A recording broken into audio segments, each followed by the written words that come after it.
So early in 2016, the British government, one agency in the British government decided that they were going to build and launch and use a brand new polar exploration and science ship, okay? So this was going to be a multi-year process, putting it together and doing it, but they decided they really wanted, they didn't want this to just happen in the shadows, and so someone somewhere in a meeting decided, hey, you know what we should do? We should get the internet involved, which is always the first part of where the story goes sideways, right? So this boat, they decided, you know what? Why don't we let everyone on the internet, anyone who wants to, vote on the name for this boat? Now, if you have never been on the internet, let me explain to you, this is a bad idea. For example, when a town in Slovakia held an internet name contest for one of their pedestrian bridges, it wound up being named after Chuck Norris, which, why not, right? When VH1, the cable channel, said that they wanted people to vote over where a Taylor Swift, pop star person, they voted over, where should she hold a concert? Internet funny people voted, and so the winner was a school for the deaf. Which is good, right? That's funny. It's witty. So, to help, the British agency listed some possible suggestions. Things like Endeavour, or Falcon, which doesn't make much sense because it's a boat, but okay. Falcon, or Shackleton. These sorts of really kind of awesome names. And if you don't know the answer, I'm so excited to share with you because I giggled all week. The name that won was Bodie McBoatface.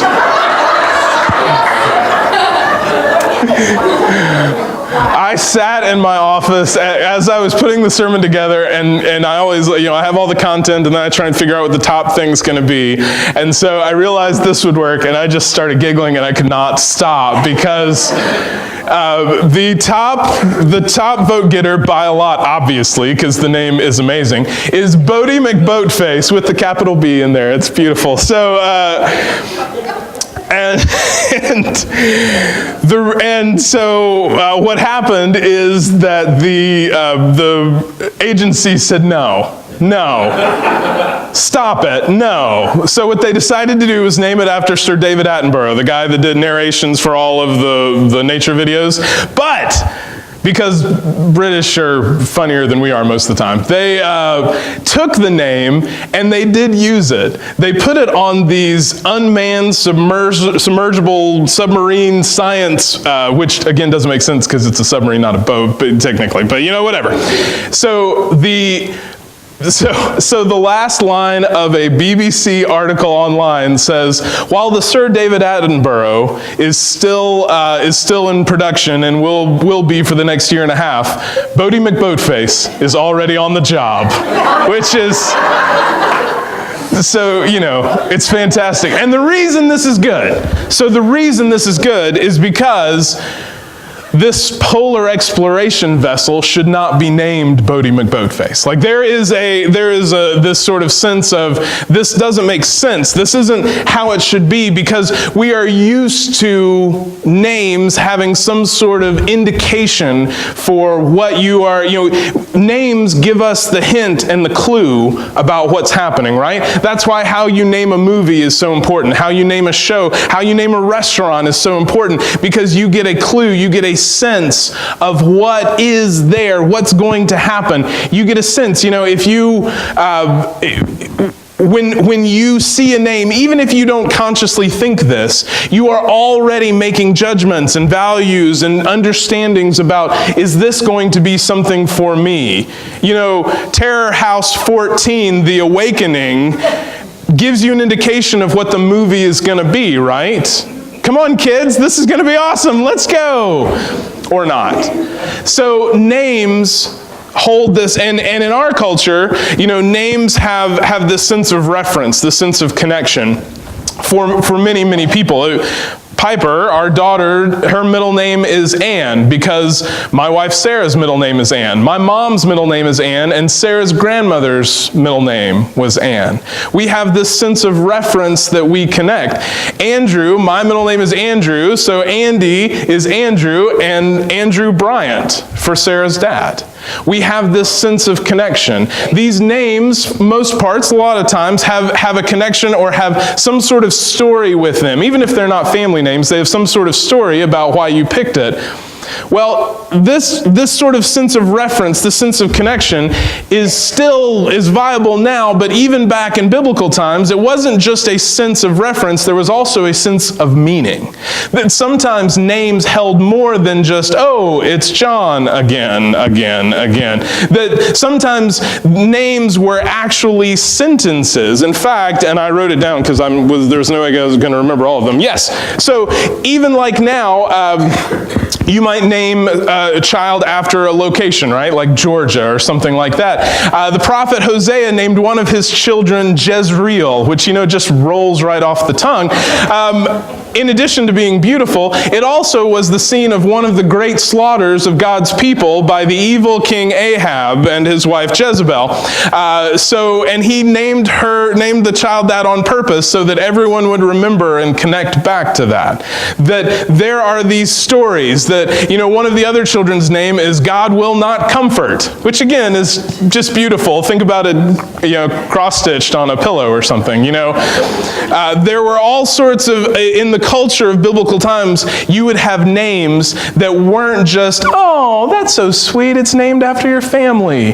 There would be meaning and depth behind it. It was like this not just in the cultures of those of God's people, but also in Egyptian culture, where Moses, who by the way, his name means drawn out, he was drawn out of the water. Moses would have grown up in this Egyptian culture, and in fact, and I kid you not, one of the common names for girls in the Egyptian culture was beautiful like her father, which was right below Piper. We were trying to decide which one it was going to be, but so this sense of naming has more, has depth, is important. Names aren't just something that you throw up there and put on a sign and don't think about anymore. Names, especially in biblical culture, names had this depth, had this reference to the past, but also this meaning, this understanding. You could tell a story, you could give a message just by explaining the name. So, where we find ourselves this morning is we have jumped ahead to the story of Moses. And in the Bible, Moses comes after we talked about the creation of all things with Adam and Eve. We jumped to Abraham. We talked about Abraham and his son Isaac. And then we talked about Jacob. And from Jacob came Joseph. And then Joseph helped, as there was this huge famine in the land, Joseph took all of his family to Egypt through that long story that you can read about at the end of Genesis. And so we have this the book of Genesis ending on this triumphant scene where Joseph is the second most powerful ruler in all of Egypt, where his family is safe and protected, where they are being fruitful and multiplying, where all is good. And then you flip the page and Exodus starts. And a whole bunch of years goes by, and the ominous music starts playing in the background as you read, and there came generation after generation, and no one remembered Joseph anymore.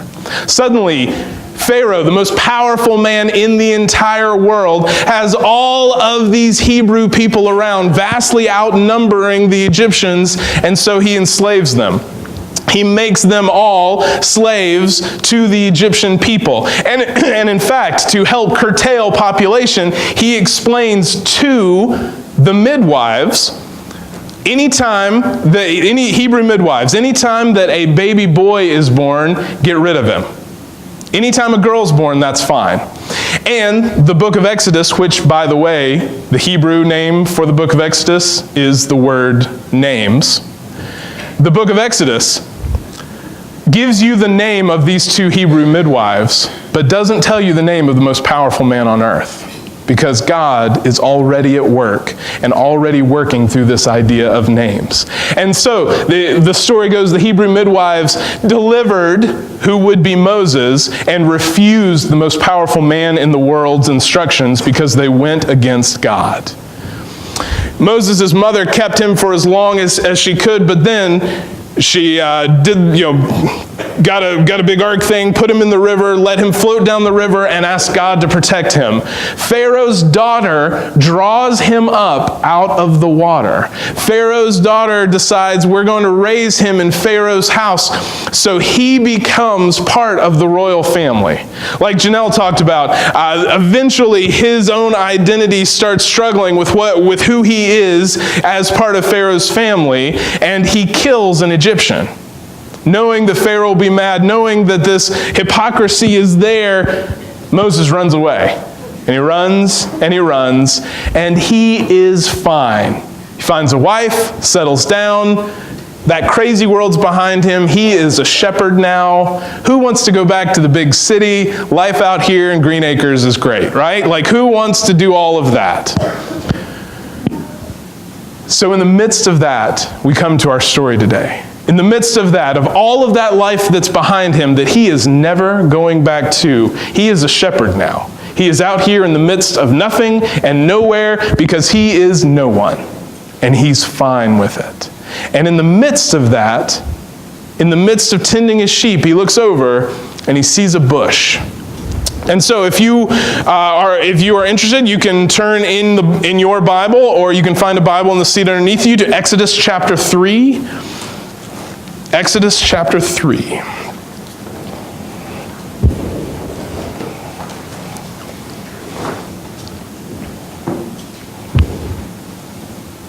Starting in verse 1.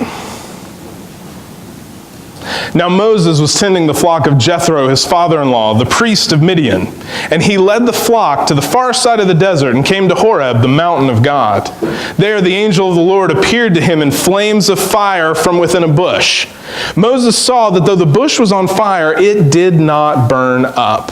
So Moses thought, I will go over and see this strange sight, why this bush does not burn up. When the Lord saw that he had gone over to look, God called to him from within the bush, Moses, Moses. And Moses said, here I am. Now again, if you grew up in church, you are used to this story, right? This is sort of something that you know. But I think Janelle's children's sermon is really helpful for us to put yourself back in this place. Make the familiar strange again. There's a bush on the side of the road that is on fire, but it's not going out, and you're trying to figure out why, so you walk over and a voice comes from it, right? This is crazy town territory. So how are you going to respond when it calls out your name specifically? What? Here I am. So, verse 5. Do not come any closer, God said. Take off your sandals, for the place where you are standing is holy ground. Then he said, I am the God of your father, the God of Abraham, the God of Isaac, and the God of Jacob. See, reference back, naming, reference back to who he was connected to. At this, Moses hid his face because he was afraid to look at God. The Lord said, I've indeed seen the misery of my people in Egypt. I've heard them crying out because of their slave drivers, and I am concerned about their suffering. So I have come down to rescue them from the hand of the Egyptians and to bring them up out of that land into a good and spacious land, a land flowing with milk and honey, the home of the Canaanites, Hittites, Amorites, Perizzites, Hivites, and Jebusites. And now the cry of the Israelites has reached me, and I have seen the way the Egyptians are oppressing them. So now go. I am sending you to Pharaoh to bring my people, the Israelites, out of Egypt. Okay. Again, make the familiar strange again. You, the guy that's run away, that lives out in the middle of nowhere, that doesn't do anything other than just take care of sheep, I want you to go to the most powerful person on the world and tell him that his unpaid workforce needs to be let go. Okie dokie, simple enough, right? Moses said to God, who am I that I should go to Pharaoh and bring the Israelites out of Egypt? And God said, I will be with you, and this will be the sign to you that it is I who have sent you. When you have brought the people out of Egypt, you will worship God on this mountain. Okay, thanks. That'll really make it work. Thanks, that's good. But Moses said to God, okay, suppose I go to the Israelites and say to them, the God of your fathers has sent me to you, and they ask me, what is his name? Then what shall I tell them? So Moses is already 2 steps ahead. Okay, let's assume Pharaoh's totally fine with it, right? Sure. What about all of these slaves who are now running away from the people who have the authority and the pointy sticks that can kill them? What am I supposed to say to them to get them to come with me? Huh? What do you want me to say? Moses said to God, suppose I go to the Israelites and say to them, the God of your fathers has sent me. And they ask him, what is his name? Then what shall I tell them? God said to Moses, I am who I am. This is what you are to say to the Israelites. I am has sent me to you. Okay, now in my Bible, I am who I am is written funny, right? They do that because the Hebrew is different there. I am who I am. Now here's one of the things you need to know, is that Exodus, written originally in Hebrew, is an exciting adventure for everyone in seminary who has to take it, because when you look over the text that we have of the Hebrew scrolls that they've obviously photocopied and you can work with and whatever, ancient Hebrew didn't have vowels in it. That's okay, because it also didn't put spaces between words. I'm not kidding. All squinched together, you have all of these consonants, and you're reading right to left instead of left to right. So good luck, everybody. And sure enough, imagine taking all of the vowels out of English and then squishing all of the leftover consonant letters together, and then going, okay, make sense of that. 2,000 years later. So Hebrew has there's a lot of give and take. There's a lot of discussion about what is involved. And these people who are way smarter than I am have spent all this time and put all this together. But even if you ignore all of that, Hebrew also is a language, whereas English has this sort of precision to it, right? Because if you ask, like we talked about a few weeks ago with good and well and excellent, hey, Patrick, how are you doing? I'm okay. I'm good. I'm fine. I'm fair. I'm excellent. I'm ecstatic. I'm, ebullient. There's so many different ones you can give. Hebrew used the same word to have a variation and a variety of meanings. And it's sort of the best example I can think of is the word fine, right, in English. Because fine can mean fine, or fine can mean the exact opposite of fine. Like, honey, are you okay? Yeah, I'm fine. Right?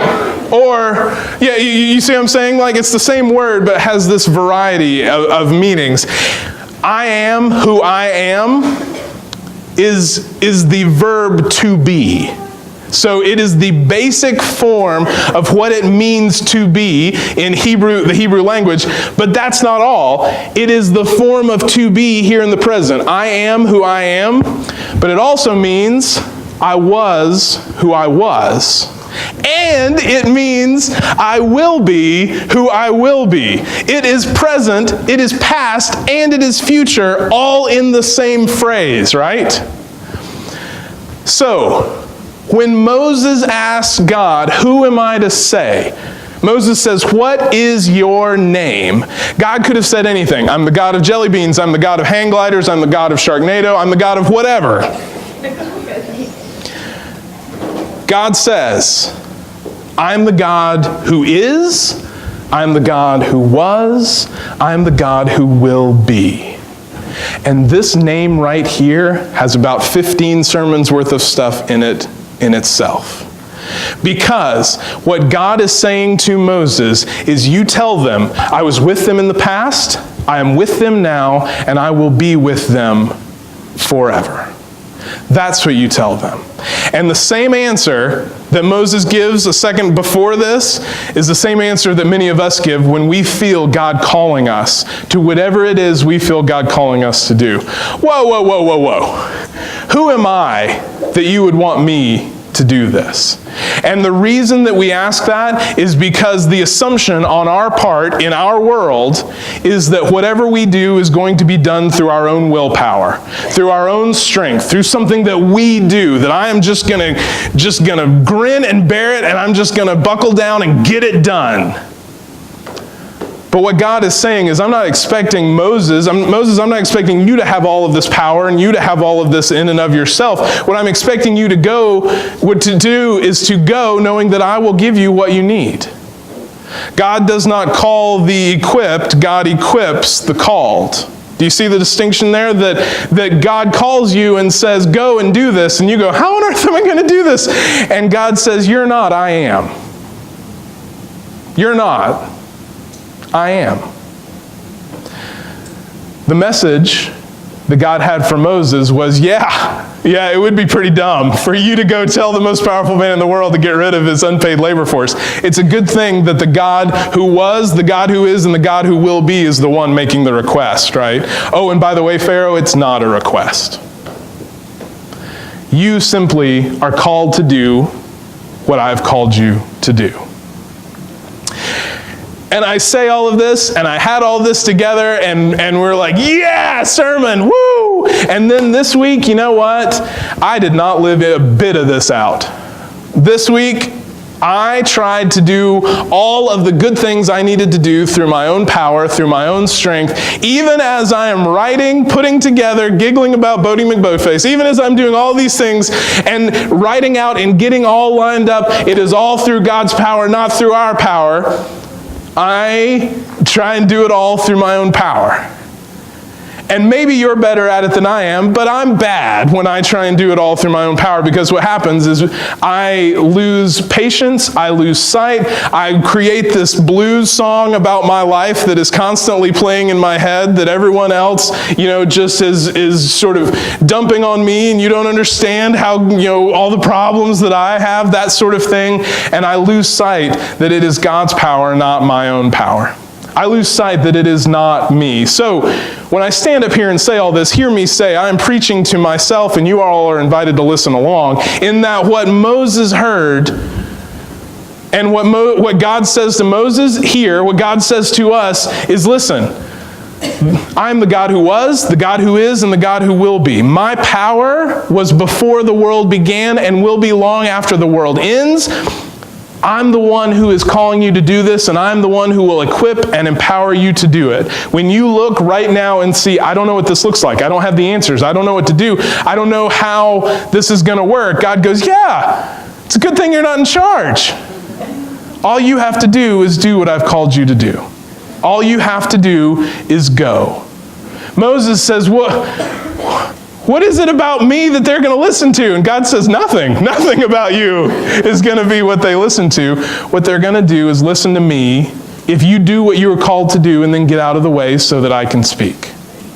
So, in your world, in your life, in your week, where are you trying to do it under your own power?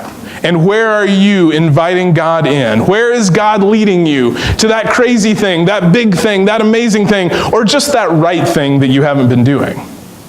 And where is God inviting you in to take that step and to go, not under your own power, but under His power, under God's power, under the power of the one who chose the name, the one who was, the one who is, and the one who will be forever. This is the message. This is what matters. And this, when God says, I am, God means I am all of these things. Will you believe? Will you respond? Will you answer when God calls to you? Would you pray with me?